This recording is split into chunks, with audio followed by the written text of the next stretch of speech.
Welcome back everyone. In this video I am working on the Kimberbell Candy Cane Lane Bench Pillow Kit. In the last several videos I showed you how to set up the machine embroidery files, how to cut and organize all of the fabric and trimmings, and how to stitch out the quilt blocks on my embroidery machine. In this video I am assembling the bench pillow.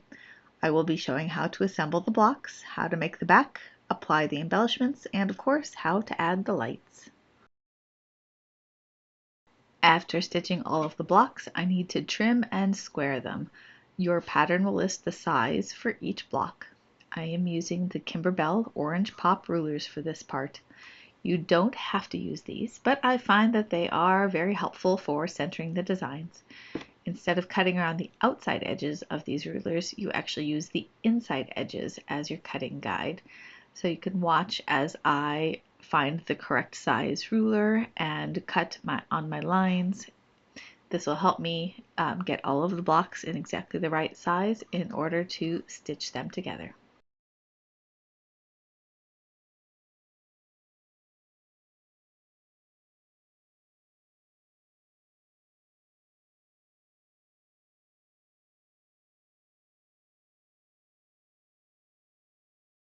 I'm pretty timid about cutting that rotary cutter all the way into the corners of those rulers because I don't want to nick my cutter. So sometimes I do miss a few threads at the end. So in this case, I grabbed one of my regular cutting rulers, my regular quilting rulers, to help me trim off those last couple threads.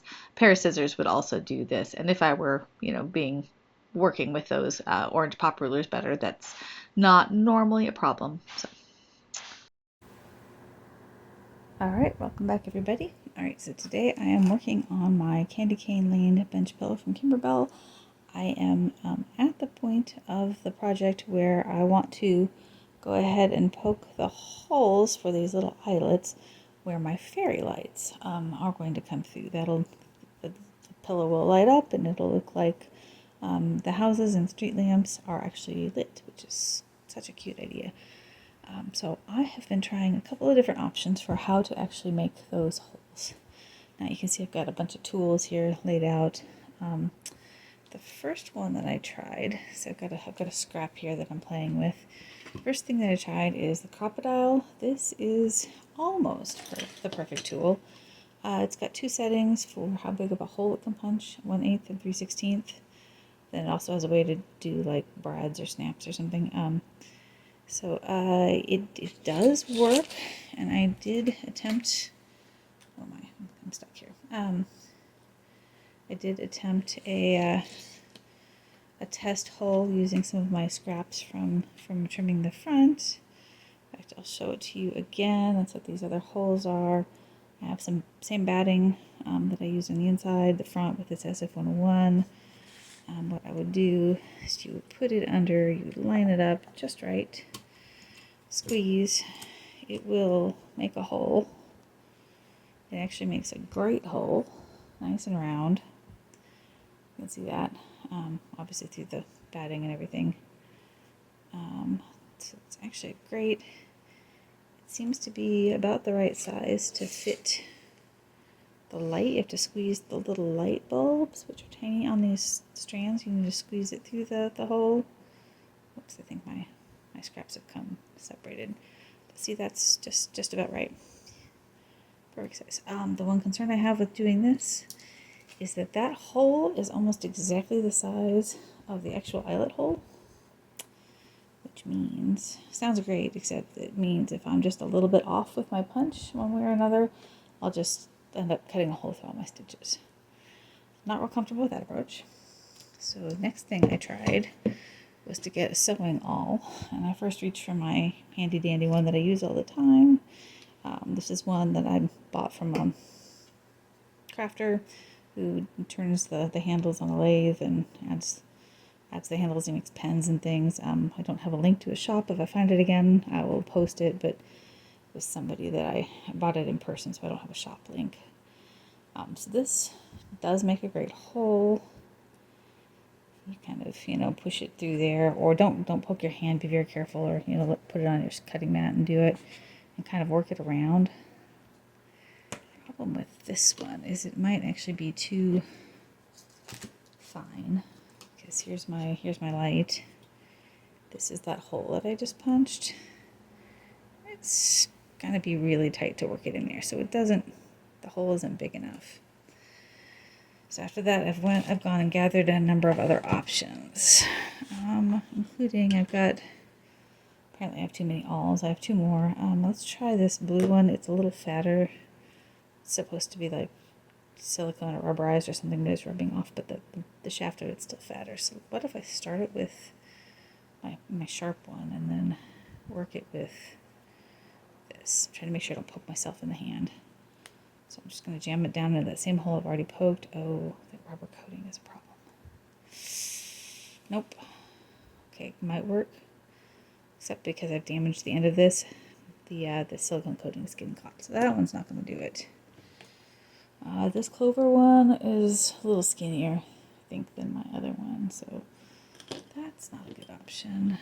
This is just a chopstick. I use it sometimes for turning points. Oh, I think I would need a bigger hole to start with before I'd be able to put it in there. Okay. That one's not going to do it. So this, coming up on my last option, but this one may be promising. This is just a set of bias tape makers. I think I bought it online. Is there a brand on here? There's not. Not sure what the brand of this was. I could probably find it again and link it if I do. This one I was like, well, this is promising because it's the shank kind of gets wider as you go, but it's got a pointy end. So let's just try a new spot and I'll load up the batting. Let's see. I'm gonna aim for this polka dot right here. So we'll just kind of jam it in there, poke it through. Don't poke your hand. Kind of work it in. Nope, maybe. That's a pretty good looking hole. What do we got? I gotta work the light through the. Oop, yep, that'll do it. Ah, I think I have an option.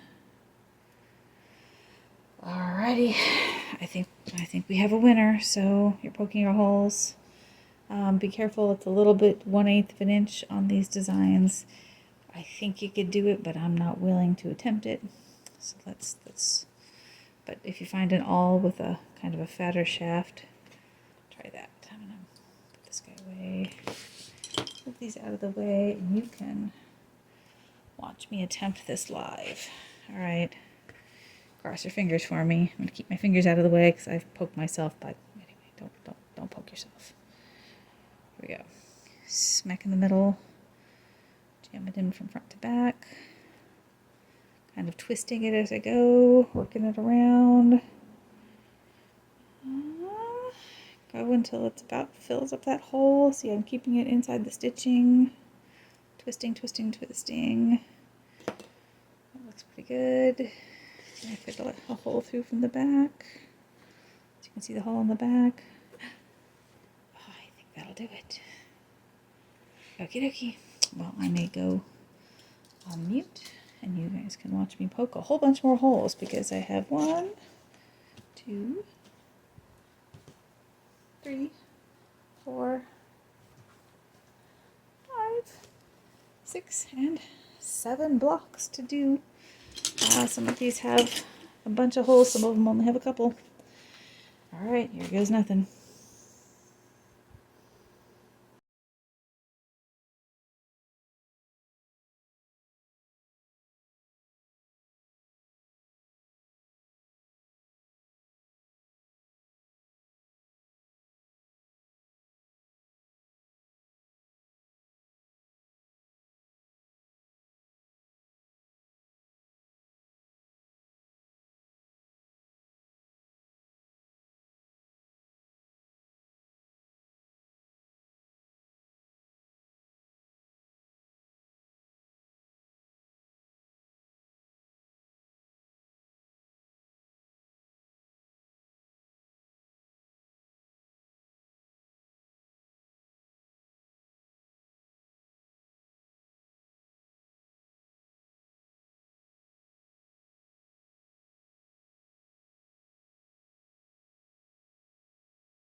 After making the holes for the fairy lights, I stitched the blocks together, and I apparently forgot to film that part.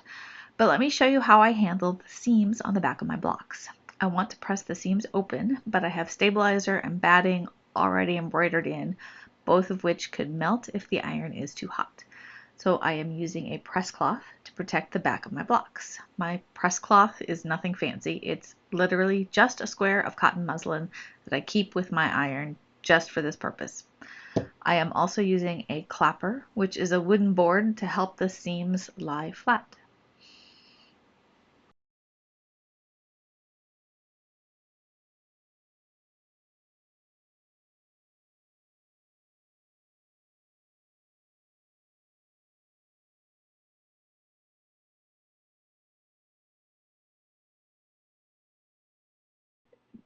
Now that all my seams are flat, I needed to add the snow line at the bottom of the blocks. So in the Kimberbell embellishment kit, there is this kind of wavy piece of glitter heat transfer vinyl. It's the same kind of heat transfer vinyl, as far as I can tell, that you use for a t-shirt or a bag if you have something like a Cricut or a Scan and Cut.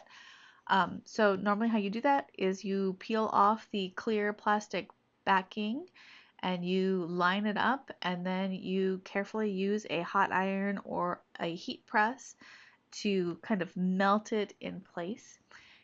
So what this does is it makes that kind of nice snow effect at the bottom, and it covers the raw edges of all your houses.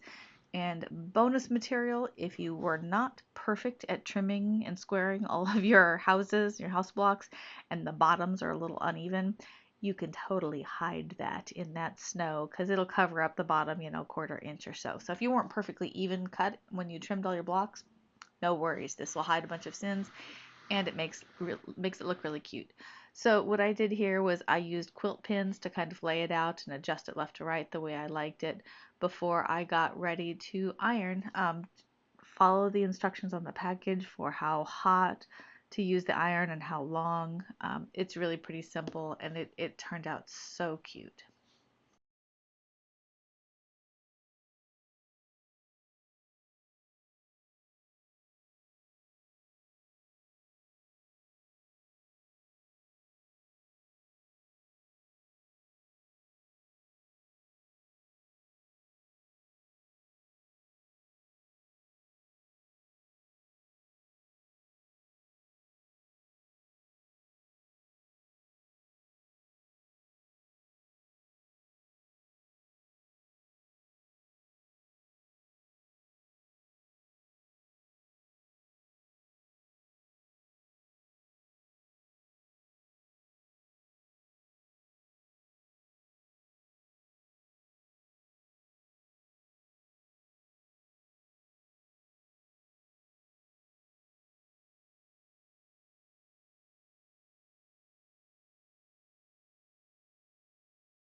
So now the center of the bench pillow is done. Now I just need to add the borders.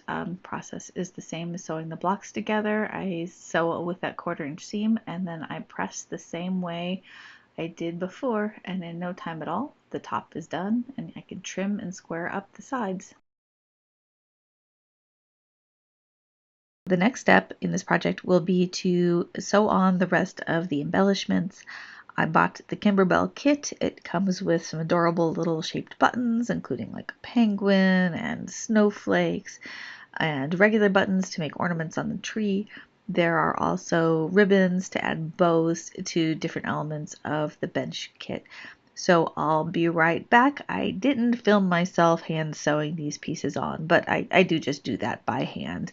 So thanks.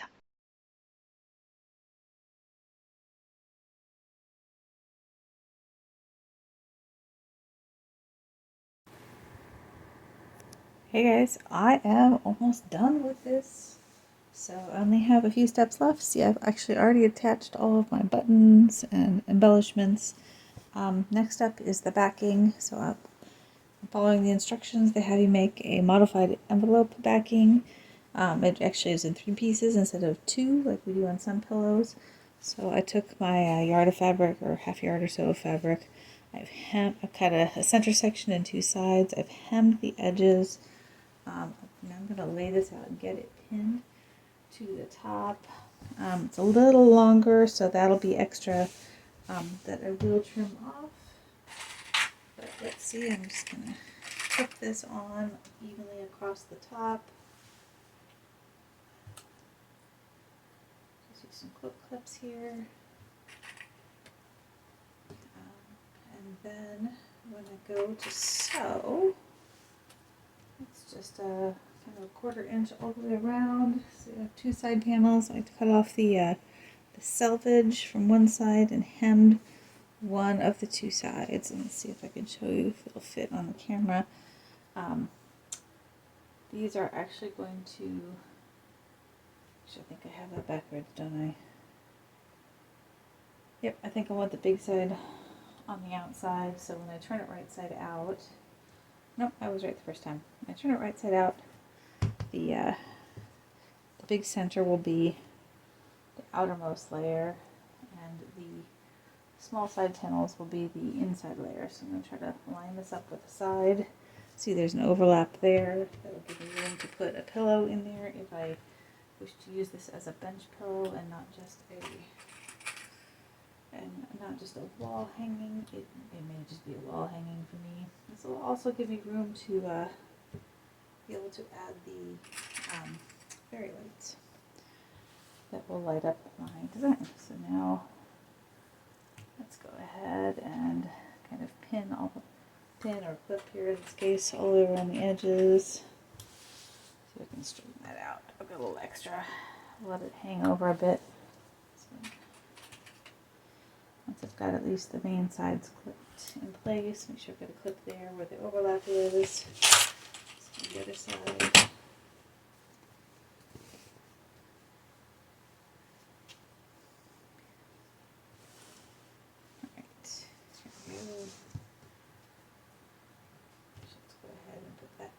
Hold both of those together.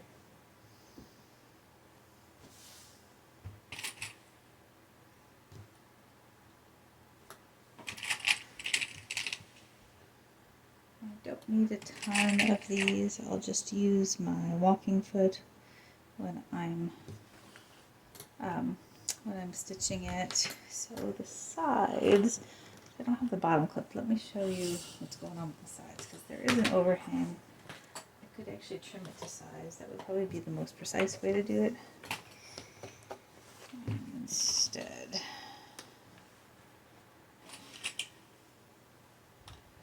might even be the smarter way to go.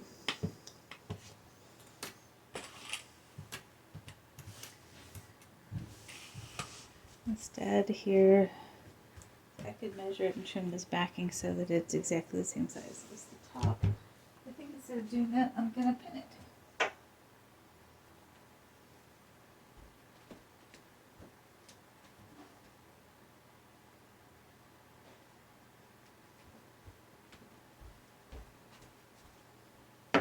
So I'll throw just a couple of long quilter pins. Actually, let's do one right at the seam. And when I stitch this, I'm going to pay careful attention to any place that I stitch this. Let me show you what I'm doing. Pay close attention to any place where I have the 2 layers overlapped, and do some extra back stitching or an extra line of stitching there, because that seam will take a lot of tension later on. But here I'm using pins instead of clips, so that I can trim the backing off afterwards. So what we're going to do, we're going to pin this in place, and then I'll just stitch with a 1/4 inch with my 1/4 inch walking foot all the way around, again doing some extra reinforcement at the seams, And then we'll turn it right side out. I can use the openings in the backing to turn it right side out, and then we'll feed the fairy lights in and turn it on, see how it goes. Meet you back here. Alright, so I sewed my back onto my front, I turned it right side out, and now I am putting in those fairy lights. So I thought I would show you the process. It turns out so cute, but I am actually speeding this clip up like about double speed. It actually is more fiddly than you think it's gonna be. You're like, oh, we'll just pop these lights right on through and it'll be perfect. But it does take a little bit of work, even with my work with the awl, and you do have to be a little careful about exactly which order you put them in, because the fairy lights that come with the embellishment kit are exactly the right length. But in some cases, if you're a little chaotic about which order you put the lights in the holes, then it might not fit very well. Anyway, it was fun. I actually found, you can see I've got the lights turned on. I found that was the easiest way to see what was going on because I could find the next light from inside. So how I'm doing this, I have one hand inside the pillow going through those openings in the back, and another one on the top so that I can just sort of, line them up and wiggle them through. Once they're in there, by the way, with the way I made my holes, they're snug. They're not going to pop back through to the back. They're a really good fit. So anyway, here, watch the rest of this, and then I'm excited to show you the finished product.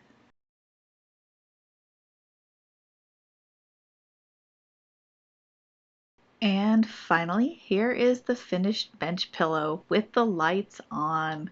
This turned out so cute. I intend to use this as a wall hanging, so I don't actually have a pillow form inside in this picture, in case you were wondering. I am so looking forward to December so I can hang this on my wall.